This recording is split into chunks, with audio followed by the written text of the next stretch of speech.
quelques questions. Alors, sera résumé. waaw résumé. waaw monsieur le président ñu gis ni le ministre de la femme mi ngi war di joxe ay financement jigéen ñi yow ban gis-gis nga am ci loolu ci démarche boobu. waaw man li ma ci gis mooy jigéen ñi ak ndaw ñi dañu nekk loo xamee ni ci am réew surtout réew mu mel ni Sénégal boo doon xool ni mu bindoo ngay xool jigéen ñi d'abord téeméeri nit ñoo gis juróom fukki yi ak benn ay jigéen lañu boo jëlee suñu population nga jël téeméer yoo gis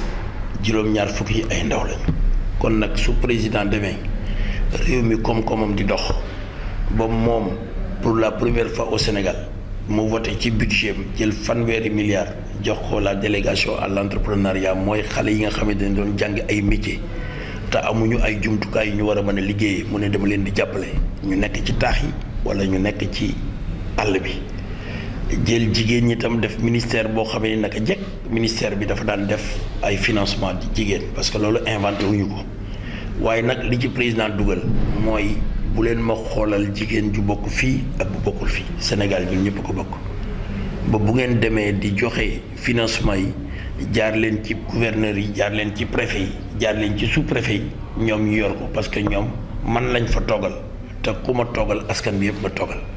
ndax man askan bi yëpp laa fi nekkal ba nga xamee ni bépp projet boo xamee indi nañ ko tey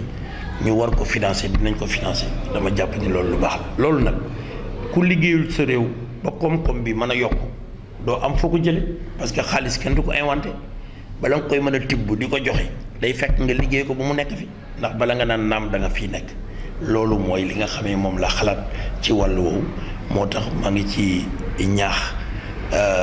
ministre yi nga xamee ni président moom moo leen wóolu jox leen loolu te ñu ngi koy doxalee noonu ñu continuer ci loolu parce que loolu mooy bëggu-bëggu président mooy Sénégal gi li fi ruuse nga xamee mooy alalu réew mi ñun ñëpp ñu yem ci ñun ñëpp ñu bokk ci critères yi ñu posé daal mooy képp koo xam am nga xalaat boo xamee da nga ni xalaat bii bu ma ko defee dina nekk liggéey te dina yokk suma koom-koom parce que nag du xaalis bu ñuy maye xaalis la boo xam ne dañ koy jox nit ki te nit ki buñ ko joxee mu liggéey ci ni mu ci war a liggéeyee loolu tam day ñëwaat dollee ko ci koom-koomu réew mi loolu mën na dem sax ba suñu croissance bii tey yi nga xam ne dafa nekkoon 7,2% bu déwénee bu ñu appliqué mu nekk 7,5% wala mu nekk 8% parce que loolu ñuy joxe dafay yokkaat koom-koomu réew mi loolu moo tax man ma rafetlu. mais opposition ñoom nee nañu clientèle politique lañ koy jox te sax ndaje yi ñu joxe chèque yi ñoom duñ leen ci sax woo. waaw xam nga dafa am daje yoo xam ne dañuy ñëw rek tudd li nga xam ne moom la ñuy joxe ba pare wax ni nag projet yi dañuy dem léegi ci préfecture yi déposé ko délégation à l'entrepreneuriat rapide noonu la ñuy doxale bu ñu ko doxalee ñu dem ñu sélectionné leen bu dee ministère de la femme itam nga xam moo yor wàllu jigéen ñi ak ndaw ñi ak surtout genre ñooñu dafa am loo xam ne moom lañ daal liggéeyee naka jekk lu nekk jaaroon na fi Sénégal nit ñi de am nañu xel te ñi ngi fàttaliku waaye nag président moom bi mu ñëwee dafa wax ministre bi ni ko boo demee képp koo xamee jigéen la nga nekk fa xam nga ñun ay nitu terrain lañu.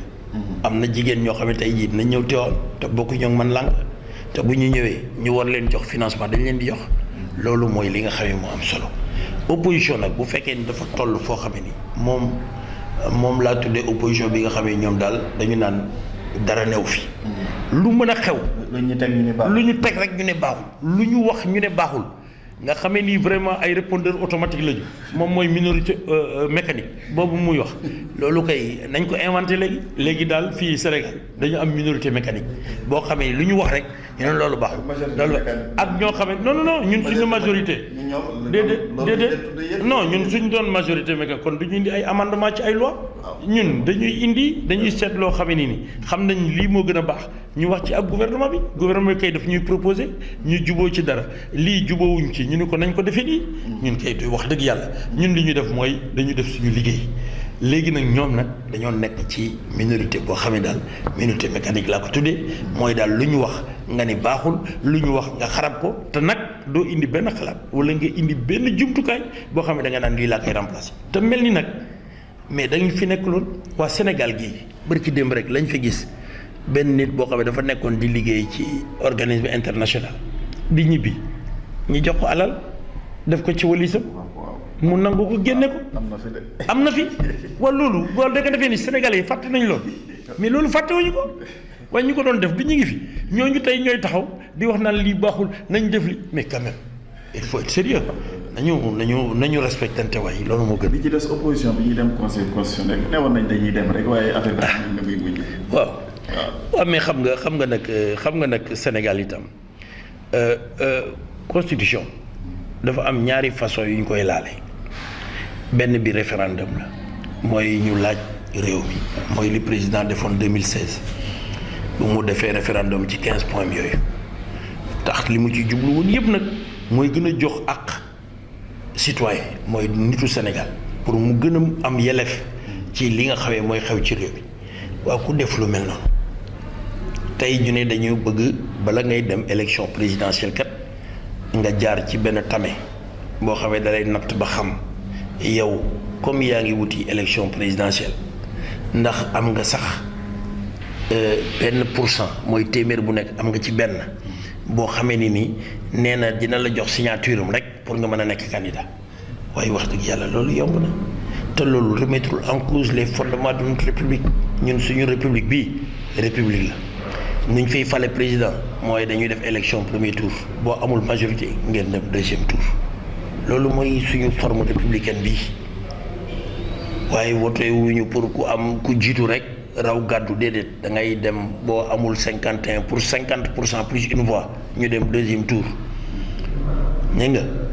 léegi loolu ñu ne nañu def tamit bi ba ñu xam ndax tam réew ak àdduna li ngay dund dafa am lu mu lay jariñ xam nga yëf yi du affaire juridisme du rek affaire université waaye ñun dañoo jaar fii def élection législative am 47 listes nit ñi chronométré ni 47 listes yi bu ñu fekkee ni ku nekk da nga dugg tànn na juróom-ñaar 47 listes yi électeur bu dugg dina def 4 minutes ci biir ñu ne kon bu ñu ko defee bureau bu nekk ñi war a wote du ñu mat sax 100 personnes waaw waxuma la loolu mais ñooñu sax dañoo dugalul bu fekkoon ni liste bu nekk am na représentant kon 47 représentants ñoo ciy nekk ak waa SEDA kon nit ñi sax duñ ci xaj waaye yow waay la bët du yanu waaye xam ne lu bopp antan bët du yanu waaye xam ne lu bopp antan waaw mais xaalal man nag li ma jaaxal xam nga li ma jaaxal mooy ñoom dañuy wax ni dañuy naan bay président Macky moom gis nañu ni sax Benno Bokk Yaakaar amul majorité parce que 49,7% ba pare wax ni ñun ñoo financé 20 listes wala 10 listes wala 15 listes waaw xanaa listes yooyu ñu financé xanaa kon dañuy jox xanaa waaw nañ ñu jox bokk li ñu am bu ñu joxee li ñu am ñu dugal ko ci biir waaye nit koo xamee yow li yàq rek ñun financé wuñu kenn li ñu jàpp daal mooy président ci boppam rek am na 10% ci Sénégal waxuma moom mu campagne dama ne moom rek turam dajale na 10% sénégalais kon nag ñun bu ñu ko boolee ak li ñu am. instrument politique bi soog a ñëw. bu instrument politique bi soog a ñëw bu instrument politique bi ñëwee. ñu dajale li ñu am yëpp. ànd nekk benn ak soppe yëpp bu ñu demee élection daal dinañ ko jox 60%. loolu daal la ñu bëgg ñu. te loolu nag xam nañ ni menace na ko ñoo ngi ñaan yàlla dimbale ñu ci xaste wuñu tooñuñu kenn waxuñu kenn waaye am nañu mbër bu mat mbër boo xamee ni incha allahu rabbi dafa am lu mu wone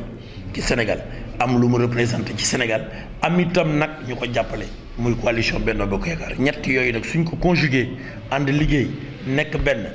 bañ a am benn ambition boo xamee ni suñu ambition bopp la waaye li ñu ñor rek mooy ni ñuy fale président incha allahu rabbi bu ñu demee le 24 février maa leen invité à 18h ngeen ñëw ñu bokk victoire bi. président de fàttewul teewoon ci wàllum cër kon nag yéen lan mooy doon seen taxawaay ci. taxawaay bi mooy ànd nekk benn xam ni li xew tey président ko moom ñun amuñu bëgg-bëgg amuñu beneen soxla li ñu def mooy fexe ba fal président ku nekk la nga bëggoon ak la nga bu nekk sa xel denc ko ba ñu fal suñu président bi incha allah bu ñu ko falee ba pare. bu ñu demee ci ay élection locale ku mu neex nga tallal sa loxo li Abdou Diouf waxoon jàkka jàngi ni ku bëgg nodd nga ñëw tallal sa loxo ñu ni la kaay nodd waaye nag élimaan moom benn lay doon benn élimaan rek moo mën a jiite. kàddu gu mujj bi. waaw xanaa sant ak gërëm ak di gën a dëgëral suma yaakaar bu baax ci réew mi ndax sénégalais yi dafa nekk réew moo xam ne dama leen naw ndax xàmmee nañu guddi ak ker xam nañu luy guddi xam nañu luy ker. kon nag sénégalais yooyu bu ñuy wax ak ñoom nañu jàpp ni ñu yeewu lañu ñu am xalaat lañu ñuy dund ci réew mi lañu xam jafe-jafe réew mi mais xam itam fi réew mi tolloon ak fi mu egg si tey kon nag sénégalais yooyu maa ngi leen di sargal di wax ni ñun itam li ñu bëgg rek mooy li président nga xamee jot na ko def ci juróom-ñaari at yi incha allah mu yeggale ko ak jàmm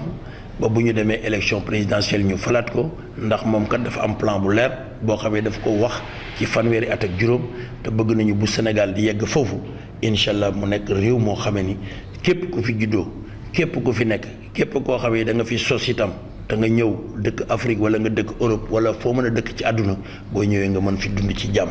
di ñaan yàlla jàmm jooju mu yokku ñaanal itam président li muy def yàlla defal ko ci ndam.